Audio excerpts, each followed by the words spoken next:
पण हे सगळं क्षणभरच वाटलं. लगेच दुसऱ्या क्षणी त्यांना काकासाहेबांनी देऊ केलेले 50,000 रुपये शिवाय मागील सारं कर्ज माफ हे ध्यानी येताच त्यांच्या मनाला एकदम हर्षानंद झाला. शिवाय काकासाहेबांनी आश्वासन दिलंय म्हटल्यावर आता आप्पासाहेबांना माझ्या वैशूला आपली सून करून घेण्यावाचून दुसरा पर्याय नाही उरला. अर्थात नाईलाजाने का होईना वैशूला आपली भावी सून म्हणून स्वीकारावंच लागेल, नाहीतर खुर्ची सोडावी लागेल. आणि राजकीय नेते एक वेळ आपल्या बायकोचा त्याग करतील पण खुर्चीचा त्याग कधीच करणार नाहीत असा विचार करून फक्त उगाच पत्नीसमोर दिखावा करत बोलले, काय ग, आपल्या बापाच्या इब्रतीचीही पर्वा केली नाहीस तू, असं का केलंस तू? तेव्हा क्षणभर वैशाली गोंधळली. तिला कळेना की आपले वडील अचानक असं का बोलू लागले. नाही म्हणजे काल परवापर्यंत तर ते आपल्याला शाबासकी देत होते आणि आज अचानक त्यांनी पवित्र कसं काय बदललं बरं? असे अनेक प्रश्न तिच्या मनात घर करू लागले. तेवढ्यात तिचं लक्ष तिच्या वडिलांकडे गेलं. तेव्हा तिला जाणवलं की आपले वडील खुणेने काहीतरी सांगू इच्छित आहेत. वैशू, तू अजिबात घाबरू नकोस, मी तुझ्या पाठीशी आहे. ती काही न बोलता गप्प उभी राहिली. तसं प्रकाश तांबे आपल्या पत्नीची समजूत काढत बोलले, अगं काही काळजी करू नकोस तू, आप्पासाहेब म्हणजे न्यायमूर्ती आहेत, ते आपल्यावर अन्याय होऊ देणार नाही, मला खात्री आहे त्याची. अहो पण शिवंतबाईंनी मध्ये बोलण्याचा प्रयत्न केला. त्यावर ते म्हणाले, एकदा सांगितलं ना की तू अजिबात चिंता करू नकोस, सर्व काही ठीक होईल. पण शिवंतबाईंचं समाधान काही झालं नाही. त्या अधिकच चिंता प्रकट करत बोलल्या, कशी चिंता करू नको म्हणता तुम्ही? त्यांची जात कोणती आणि आपली जात कोणती? कसं होणार आहे हे लग्न? तुला भरोसा नाही का आप्पासाहेबांवर? माझा कोणावरच भरोसा नाहीये. तुला आठवत नाही मागच्या वेळी काकासाहेबांच्या मुलाने त्या मास्तरीनबाईशी लफड केलं होतं ना, तेव्हा न्यायप्रिय आप्पासाहेबांनी त्या मास्तरनीला आपल्या गावची नसतानाही कसा न्याय मिळवून दिला होता. मग आपल्याला का बरं न्याय देणार नाहीत? आपण तर या गावचेच नागरिक आहोत. ते खरं, पण काय? दुसऱ्यांना उपदेश करणं फार सोपं, पण जेव्हा स्वतःवर पाळी येते ना तेव्हा माणूस मागे हटतो. असं होणार नाही. बघा बाबा, तुम्हाला काय जमतं ते, मला तर काही सुचेन असं झालंय. त्या चिंतायुक्त स्वरात बोलल्या. उगाच चिंता करू नकोस, मी आहे ना, असं त्यांनी आपल्या पत्नीला दिलासा तर दिला. परंतु स्वतः सुद्धा तितकेच चिंतामय होते. कारण त्यांना सुद्धा कुठं वाटत असतं की दुसऱ्यांना उपदेश करणारे स्वतः मात्र तसे वागत नाहीत.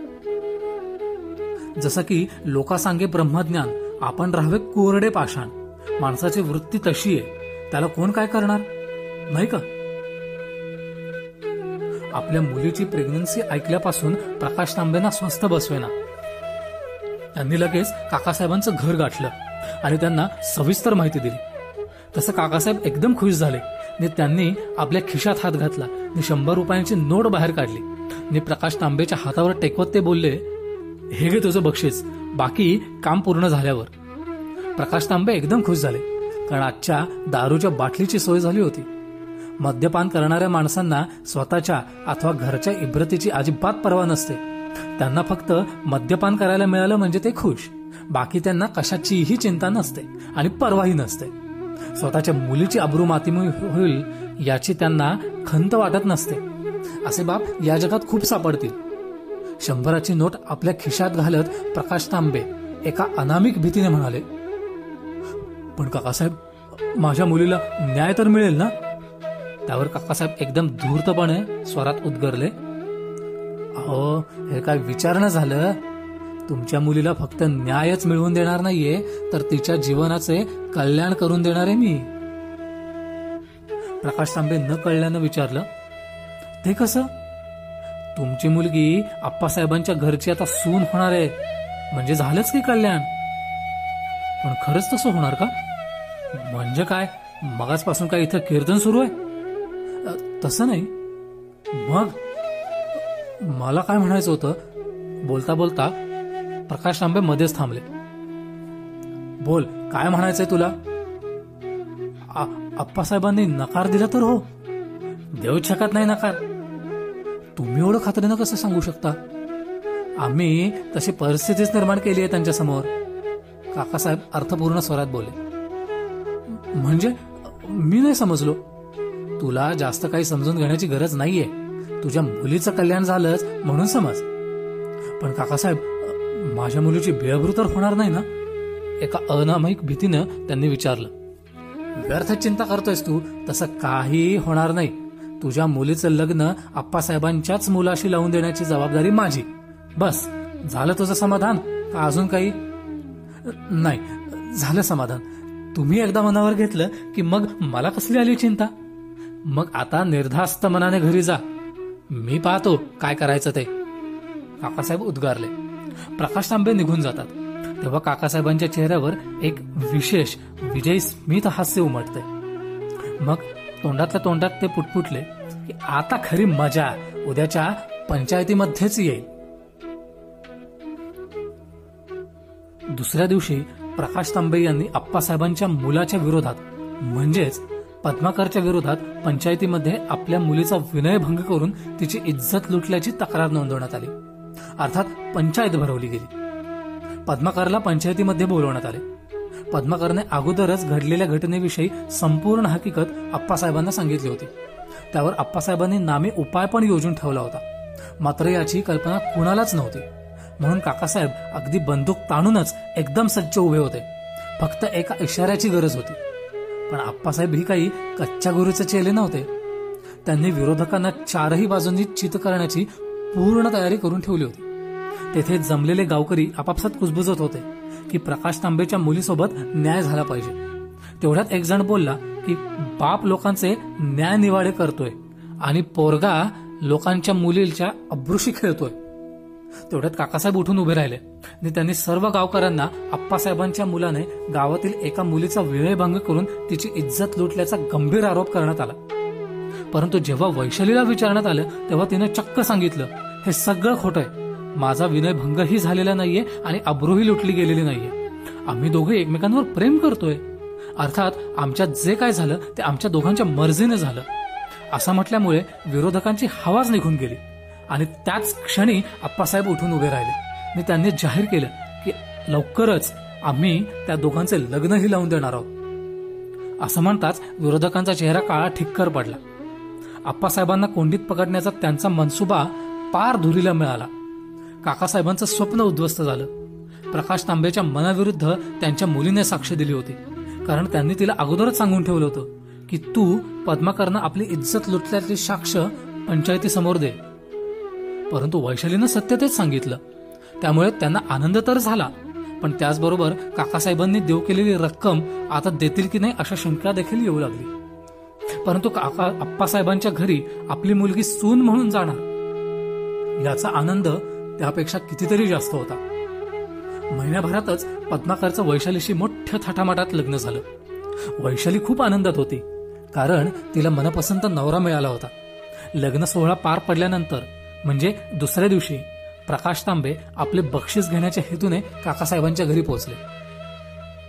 प्रकाश तांबेला पाहून काकासाहेब त्याची प्रशंसा करत बोलले, अभिनंदन अभिनंदन. स्वतःची स्तुती काकासाहेबांच्या तोंडून ऐकून प्रकाश तांबे एकदम भारावून गेले. पण लगेच त्यांच्या ध्यानात आलं की या गोष्टीसाठी त्यांना काकासाहेबांचे आभार मानायला हवेत. काकासाहेबांनी वेळीच पैशांची मदत केली नसती तर आपल्याला लग्नासारखे शुभकार्य सहजपणे करता आले नसते. ही गोष्ट ध्यानात येताच ते उत्साहाने म्हणाले, मी आपला अत्यंत आभारी आहे कारण हे शुभकार्य केवळ तुमच्यामुळेच घडलं. त्यांनी केलेल्या स्तुतीवर अत्यंत खुश होत काकासाहेब बोलले, कार्यक्रम व्यवस्थित पार पडला ना? त्यावर प्रकाश तांबे उत्तरला, हो. मग झालं तर, असं म्हणून ते आतमध्ये मान वळून म्हणाले, कोण आहे रे तिकडे? मी असं आहे. घरगडी शिवा बोलला. ए शिवा, एक कप चहा आण बघू. आता आणतोय, शिवा उत्तरला. बैस रे, चहा पिऊन जा. आता आणि चहा कशाला? मग काय दूध देऊ? नाही, काहीच नको. मग बैस. प्रकाश तांबेला आता प्रश्न पडला की पैसे तर मागायला आलो आपण, पण सुरुवात कुठून आणि कशी करायची? काकासाहेब रागवणार तर नाहीत ना? तसं लगेच दुसरे मन बोलले की त्यांनी स्वतःहून आणि स्वखुशीने द्यायचे कबूल केले.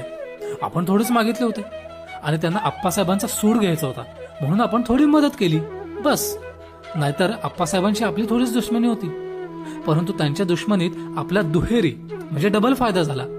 हा विचार मनात येताच त्यांच्या चेहऱ्यावर स्मितहास्य उमटले. त्यांच्यासमोर बसलेले काकासाहेब कधीपासून त्यांच्या चेहऱ्याचं निरीक्षण करत होते आणि त्यांच्या मनात काय चाललंय याचा अनुमान वाचण्याचा प्रयत्न करत होते. परंतु अनुमान काही केलं लागत नव्हतं. शेवटी त्यांनी अनुमान लावलं की हे बक्षिसाचे पैसे तर मागायला आलं नसेल ना. बहुधा त्याच कामासाठी तो आला असावा, म्हणून त्याच्या चेहऱ्यावर खुशीच्या छटा ओतप्रोत उमटलेल्या दिसत आहेत. परंतु आपला हेतू पूर्ण साध्य झालेला नाही. आप्पासाहेबांना भर पंचायतीमध्ये अपमानित करायचं होतं आपल्याला, परंतु ते साध्य झालं नाही. मग याला पैसे का द्यायचे आपण? तर त्याचा काय दोष म्हणा, दुसरं मन म्हणालं. तसं लगेच पहिलंवालं मन बोललं, दोष असो वा नसो, पण आपला हेतू साध्य झाला का? नाही ना. मग का पैसे द्यावेत त्याला? एक हेतू भले साध्य झाला नसेल, पण दुसरा हेतू तर झाला ना. दुसरा कोणता हेतू? ते पण विसरलास? थांब, मीच सांगतो. अरे, तुझी दुसरी इच्छा काय होती तर आपल्यासारखी आप्पासाहेबांना सुद्धा मागासवर्गीय जातीच्या मुलीशी आपल्या मुलाचं लग्न करण्यास भाग पाडावं. त्याप्रमाणे आपण भाग पाडलंच. एका अर्थाने ही आपली जीतच नव्हे का? पण तरी देखील पूर्ण समाधान नाही मिळालं. मग कशाचे पैसे द्यायचे याला? शिवाय त्याची मुलगी खरोखरच त्या पद्माकरशी प्रेम करत होती हे ह्याने सांगायला नको होतं काय? पण नाही सांगितलं. जाणीवपूर्वक ही गोष्ट आपल्यापासून लपून ठेवली. ही लबाडी नाही का? असं एक नाही तर अनेक प्रश्नांनी नुसतं भंडावून सोडलं होतं. तेवढ्याच शिवा चहा घेऊन आला आणि त्यांच्यासमोर धरत बोलला, मालक, ही चाय कोणाक देऊची असा? तसं काकासाहेब भानावर येत म्हणले, अरे कोणाला म्हणून काय विचारतोस गधड्या? आम्हा दोघांशिवाय तर तिसरा कोणी आहे काय? तसं नाही, माका म्हणूचा होता की ही ह्याका देयक का तुमका देयक ते सांगा. म्हणजे काय, एकच कप आणलास की काय? एकच आणूक सांगितला स्वतःच ना, म्हणून एकच आणलंसा. माका काय ठाऊक? ह्याला देती असं म्हणणार होते, तेवढ्यात त्यांची नजर कपावर गेली. तसं ते म्हणाले, आण तो चहा मला, आणि याच्यासाठी दुसरा आण. माहित आहे ना पाहुण्यांसाठी आणलेले नवीन कप. शिवा त्यांच्या सांकेतिक भाषेचा अर्थ समजला. त्याने होकारार्थी मान डोलवली आणि तिथून तो निघून गेला. आणि थोड्या वेळाने एका प्लॅस्टिक कपातून चहा घेऊन आला आणि प्रकाश तांबेंना चहा दिला. आणि स्वतःचा चहा पिऊन होताच कप बाजूला ठेवत काकासाहेब म्हणाले, बरं मग प्रकाश, माझ्या पैशांचं काय करतोस बाबा? म्हणजे कसं देणार आहेस? प्रकाश फार गोंधळून गेले. त्यांना कळे ना की काकासाहेब कोणत्या पैशांविषयी बोलत आहे. खरं तर काकासाहेबांनी आपल्याला पैसे द्यायला हवे होते, कारण त्यांनी ते पैसे स्वतःच कबूल केले होते. पण इथे तर ते स्वतःच मागून राहिलेत. विचारू का? नाही, नको, पण विचारायला लागेलच ना, त्याशिवाय का कळणार आहे? असा विचार करून मग त्यांनी उघडपणे स्पष्टपणे विचारलं, काकासाहेब, कोणत्या पैशासंबंधी बोलताय तुम्ही? अरे वा, लगेच विसरलास. पण अरे, मुलीच्या लग्नाला जे कर्ज घेतलंस ते कधी आणि कसं फेडणार आहेस त्यासंबंधी बोलतोय मी. काकासाहेब, ते पैसे तर तुम्ही स्वतःहून आणि परत न करण्याच्या बोलीवर दिले होते ना. वेळ आहेस का रे तू? इतके पैसे कोणी कोणाला दान देतो का?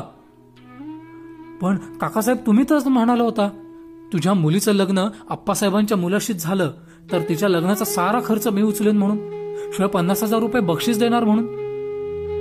प्रकाश तांबेच्या या विधानावर काकासाहेब खो खो हसत सुटले. नंतर ते आपल्या हसण्यात म्हणाले, वा वा, लग्न तुझ्या मुलीचं आणि तिच्या लग्नाचा खर्च मी उचलायचा? कोण लागतोयस तू माझा, सखा सोयरा का भाऊबंद? पण तुम्हीच तर वचन दिलं होतं ना. काय? मी दिलं होतं तुला वचन? काहीतरीच काय सांगतोयस? मी का देईन तुला वचन? काकासाहेब खोटं बोलू नका आणि दिलेल्या वचनाला जागा. अरे, मी वचनच दिलं नाही तर जागण्याचा प्रश्न येतोच कुठं? तेव्हा प्रकाश तांबे समजला की काकासाहेब काही पैसे देण्यातले नाहीत, म्हणून हे नाटक सुरू केलंय त्यांनी. पण हरकत नाही, साऱ्या गावासमोर तुमचं कारस्थान उघडीस आणीन. तेव्हा दुसरं मन म्हणालं, अरे, असा मूर्खपणा करू नकोस. आप्पासाहेबांना तुझं कारस्थान समजलं तर तुझ्या मुलीच्या संसाराला ग्रहण लागेल. त्यापेक्षा झाकली मूठ 1.25 लाखाची. गप्प बसण्यातच आता शहाणपण आहे. पण तरी देखील शेवटचा प्रयत्न म्हणून त्या प्रसंगाची आठवण त्यांनी करून दिली. तेव्हा ते आठवल्यासारखे करत बोलले, हो का? मी म्हणालो होतो का तसं? मग मी काय माझ्या मनाचं सांगत नाहीये. मी तसं मस्करीने बोललो असेल कदाचित, पण मस्करीने बोललेलं खरं करतं का कोणी? नाही ना. तुमच्यावर एवढा विश्वास ठेवून मी सारा खर्च करून बसलो. आता एवढी रक्कम फेडायची कशी? फार मोठी फसवणूकच केली तुम्ही माझी. त्यात फसवणूक कसली, उलट तुझ्या मुलीचं कल्याणच झालं.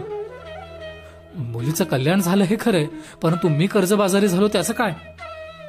अरे लग्न करायचं म्हटलं तर कर्ज होणारच ना, आणि ते करावंच लागतं प्रत्येक मुलीच्या बापाला. हो खरंय, पण आमच्या समाजात केलं असतं तर एवढा खर्च झाला नसता. बरं 2,000 रुपये माफ करतो तुला. आता मात्र प्रकाश तांबेंना भयंकर राग आला. त्या रागाने बोले, 2,000 कशाला, का भीक देता काय मला? हो भीकच आहे ती, तुझ्यासारख्यांना नेहमी आहेर रूपात देतो आम्ही ती. बस फार बोललात तुम्ही काकासाहेब, पण यापुढे एक अक्षरही वावगं बोलू द्या का तुम्ही. अरे वा, फार आवाज चढलाय तुझा, पण एवढा मोठा आवाज तुझ्या तब्येतीला चांगला नाही, कोरड पडेल घशाला. काकासाहेब फार विश्वासघातकी आहात तुम्ही. हे तुला आता कळलं? हो, म्हणूनच सांगतोय तुमचं कधी भल होणार नाही. कावळ्याच्या शापाने गाय मरत नसते कधी, ते कळेल लवकरच. फार ऐकून घेतलं तुझं, आता निघायचं बघ. हो जाणारच आहे मी, असं म्हणून त्वेषाने तो बाहेर निघून जातो. काकासाहेब त्याच्या पाठमोऱ्या आकृतीकडे तुच्छतेने पाहत उद्गारले, अरे रे बिचारा, तेलही गेलं आणि तूपही गेलं, हाती आलं रिकाम वाढ ग. विकट हसतात. अपमानित होऊन प्रकाश तांबे काकासाहेबांच्या घरातून बाहेर पडले. त्यांच्या चेहऱ्यावर भयंकर राग ओसांताना दिसत होता. राग सहन न झाल्यानेच की काय, त्यांच्या तोंडून शिव्या बाहेर पडत होत्या. तेवढ्यात त्यांची गाठ त्र्यंबकरावांशी पडली. त्र्यंबकराव आपल्या आमराईतून फेरफटका मारून वापस घरी निघाले होते. प्रकाश तांबेंना शिव्या देताना त्यांना तसं पाहिलं, तसं थांबले आणि त्यांना विचारलं, काय मग तांबे, शिव्यांचा महाप्रसाद कोणाला देतात? आणि कोण? तो हरामखोर काकासाहेब लोकांना लुबाडायला बसलाय. लुच्चा साला, पाजी माणूस तो. काय केलं त्यानं? अहो काय केलं म्हणून काय विचारताय? त्यानं मला फसवलं. ते कसं?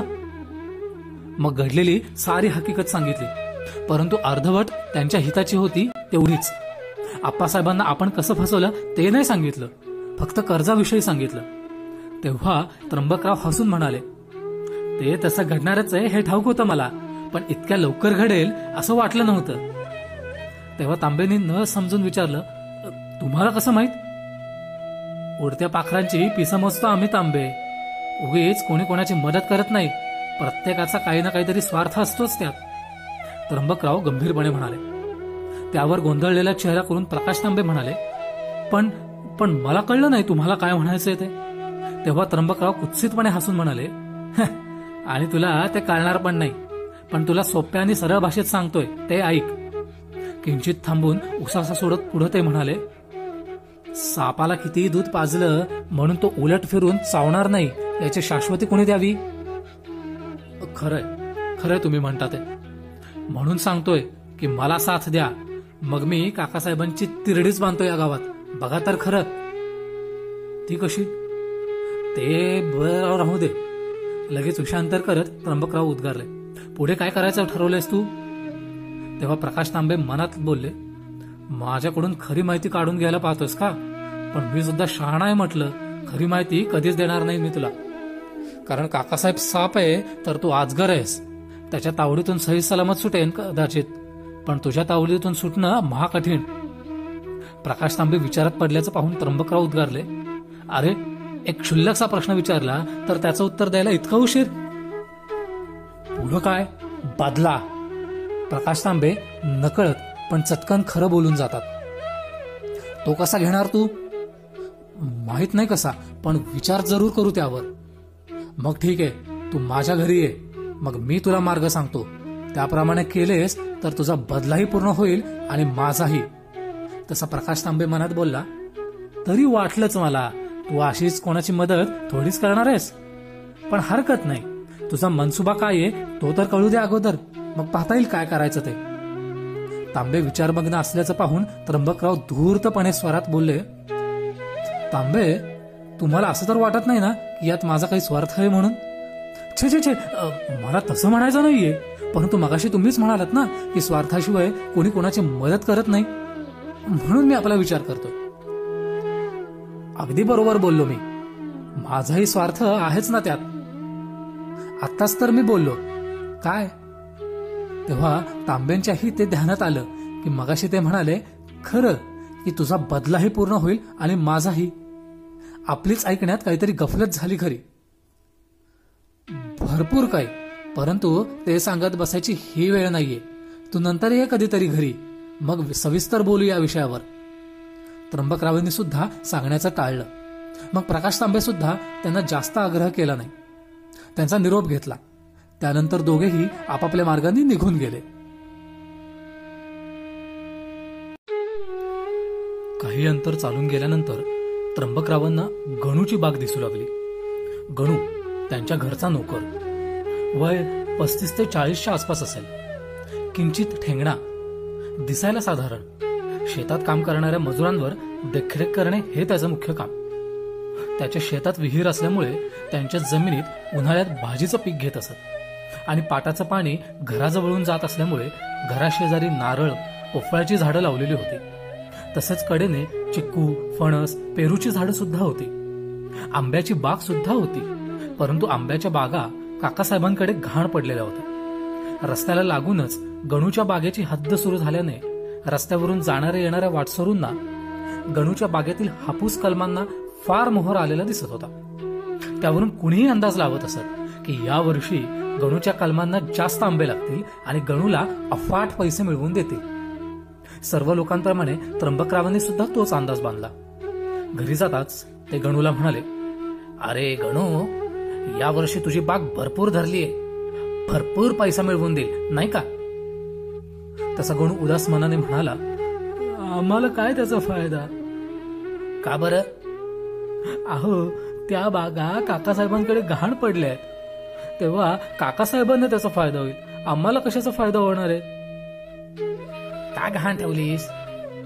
मुलीच्या लग्नाच्या वेळी कर्ज घेतले होते या बागेवर. त्याला आता झाली असतील ना रे 8-10 वर्ष. हो. किती पैसे काढले होते? फार नाहीत, पण 15,000 ते 20,000 रुपये काढले असतील, लक्षात नाहीत माझ्या. मग अजून फिटले नाहीत का ते पैसे? अहो, कसे फिटणार? कसे म्हणजे? झाडे धरत नाहीत का? धरतात ना, पण त्यातून व्याज जाते अंगावरचे, बस. पण मुद्दल शिल्लक राहते ना तशीच. मग तर तुझी झाडं कधीच सुटणार नाहीत काकासाहेबांच्या विळख्यातून. हो, मग नाहीच सुटत ना. किंचित थांबून उसासा सोडत ते पुढे बोलले, माझ्या आजोबांनी घाण ठेवलेली झाडं अद्याप सुटलेली नाहीत, मग मी ठेवलेली झाडं कशी बरं सुटणार? तुझ्या आजोबांनी सुद्धा काकासाहेबांकडे घाण ठेवली ती का झाडं? हो, तेव्हा ते शेजारच्या गावात राहत होते. का? आम्ही नव्हतो का? तुम्ही होता हो, पण. बोलता बोलता मध्येच थांबले, कारण खरे कारण ते त्यांना सांगू शकत नव्हते, म्हणून गप्पच राहिले.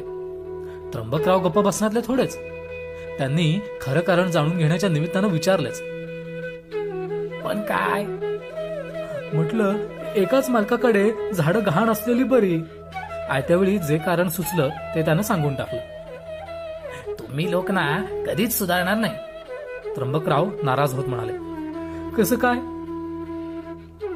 हातचं सोडून पळत्याच्या मागे धावणाऱ्या माणसांना काय म्हणायचं? काय करणार तात्या, म्हणतात ना, गरजवंताला अक्कल नसते, ती याचमुळे. समज मी तुला तेवढे पैसे दिले जेवढे तू त्यांच्याकडून कर्ज घेतलेस, तर ती झाडं माझ्याकडे गहाण ठेवशील का? फक्त 10 वर्षांसाठी?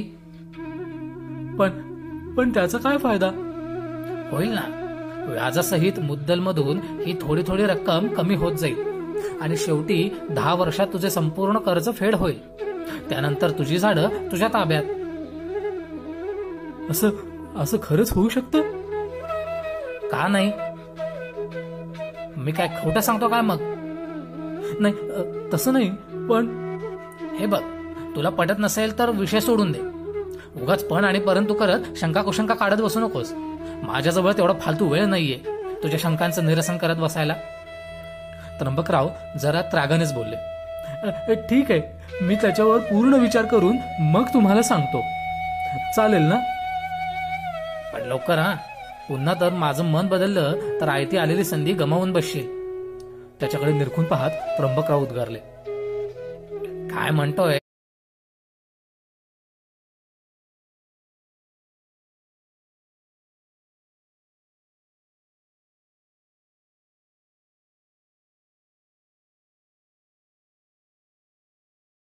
ते मी ध्यानात येत आहे ना. हो हो, आलं ना. गणू चटकन बोलला. त्यानंतर त्र्यंबकराव तिथून आपल्या खोलीत निघून गेला. पण त्याच्या बोलण्याचा गणूवर फार मोठा परिणाम झाला. त्याने खूप विचार केला तेव्हा त्याला त्र्यंबकरावांचं म्हणणं पटलं आणि तो स्वतःशीच उद्गारला, 10 वर्षात जर संपूर्ण कर्ज फिटत असेल आणि आपली हापूस आंब्याची कलम जर आपल्याला वापस मिळत असतील तर याहून सुंदर ते काय असावं. त्याने हा विचार लगेच अंमलात आणायचा ठरवला. विचार पक्का होताच काकासाहेबांच्या घरी जाऊन याचा विचार तो करू लागला. शेवटी एके दिवशी मनाचा हिया करून गणू काकासाहेबांच्या घरी गेला. तेव्हा काकासाहेबांनी त्याला त्यांच्याकडे येण्याचं कारण विचारलं, पण त्याची ते सांगण्याची हिंमत होईना. काकासाहेब पुन्हा विचारत होते, परंतु हा गडी हो की चूक करेना. शेवटी काकासाहेब त्याच्यावर चिडले. ते म्हणाले, अरे गधड्या, वाचा गेली का रे तुझी? केव्हापासून विचारतोय मी? तेव्हा मग तो हिंमत करून अडखळत कसा तरी बोलला,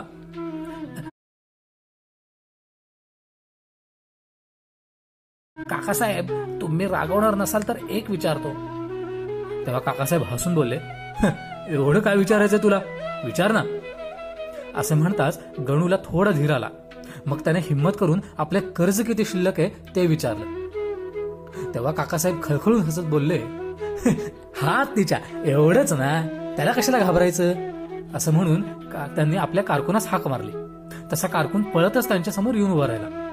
त्याला पाहताच काकासाहेबांनी त्याला धोंडीबा या नावानं संबोधलं आणि त्याला आदेश दिला की या गणूचं कर्ज अजून किती शिल्लक आहे ते बघून त्याला सांग.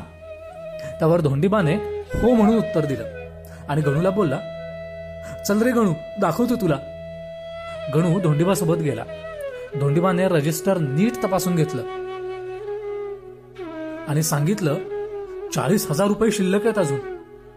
घेतलेल्या कर्जाची दुप्पट झालेली रक्कम पाहून गणूला भोवळ येण्याची बाकी राहिली.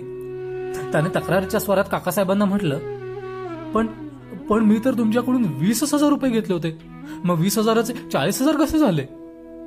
त्यावर काकासाहेब त्याला म्हणाले, तू 20,000 घेतलेस ही गोष्ट खरी आहे, पण तुझ्या आजोबांनी घेतलेले 10,000 कोण देणार?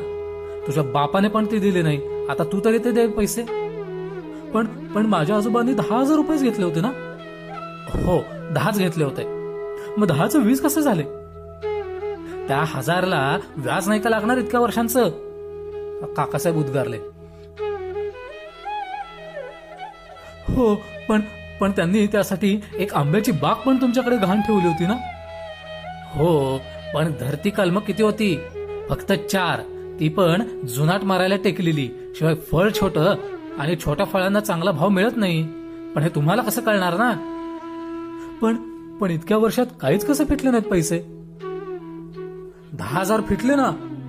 हा, 10,000 फिटले, मग हे 20,000 कुठले? गणूने गोंधळून विचारलं. तसं काकासाहेब म्हणाले, आता मी काय सांगतो ते नीट ध्यान देऊ ऐक.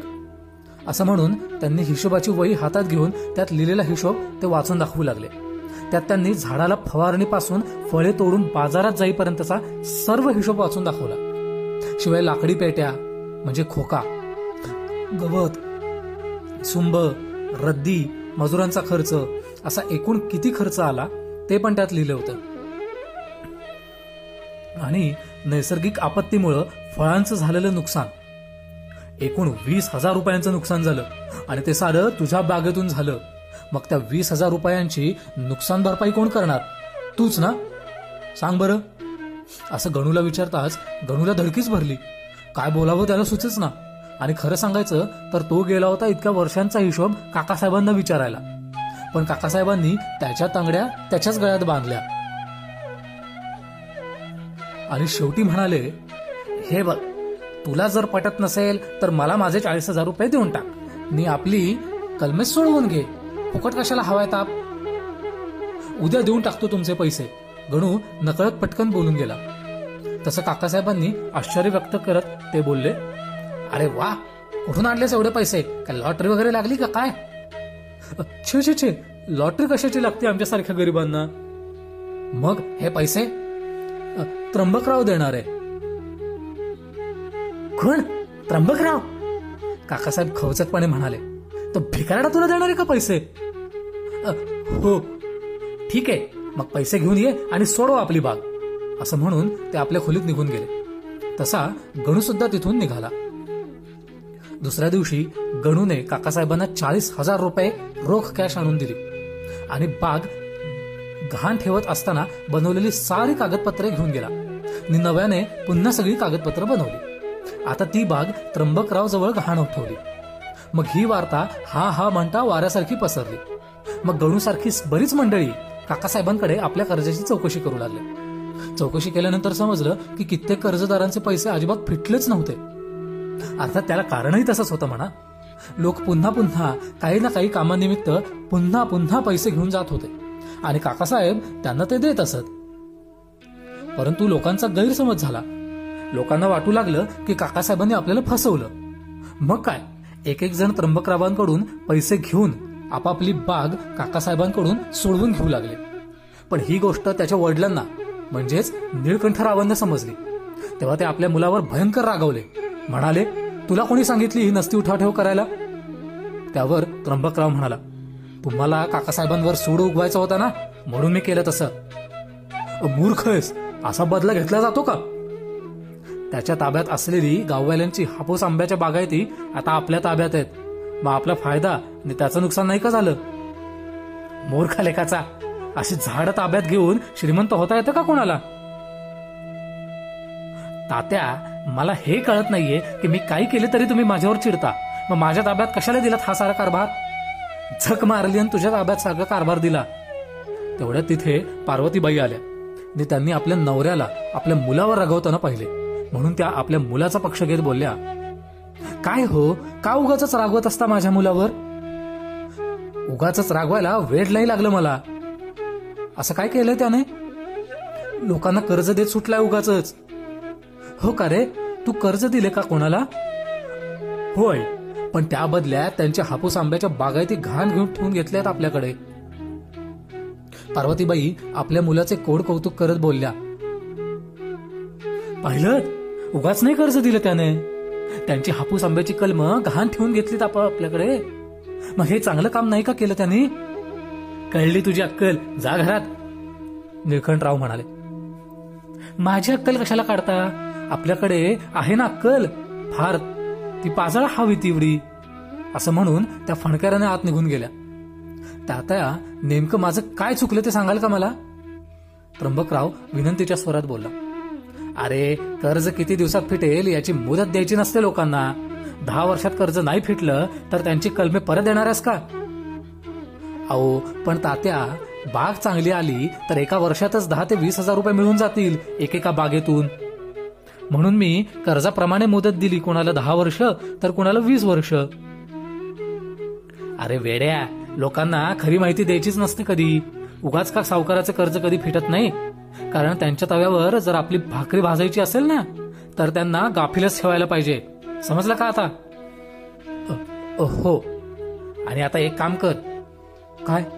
तू बनवलेले गहाणवटीचे सारे कागदपत्र माझ्यापाशी आणून दे, मग मी पाहतो काय करायचं ते. निळकंठराव उद्गारले. बर, म्हणून त्र्यंबकराव तिथून निघून गेला. थोड्या वेळाने सगळी कागदपत्र घेऊन आला आणि ती सगळी कागदपत्र आपल्या वडिलांच्या स्वाधीन केली. निळकंठरावांनी ते सगळे कागदपत्र नीट तपासून पाहिलं आणि त्यावर काही तोडगा काढता येईल का याचा विचार करण्यात ते मग्न झाले. त्र्यंबकरावांनी एक तिरपा कटाक्ष आपल्या वडिलांकडे टाकला आणि मग काही न बोलता तिथून चुपचाप तो निघून गेला.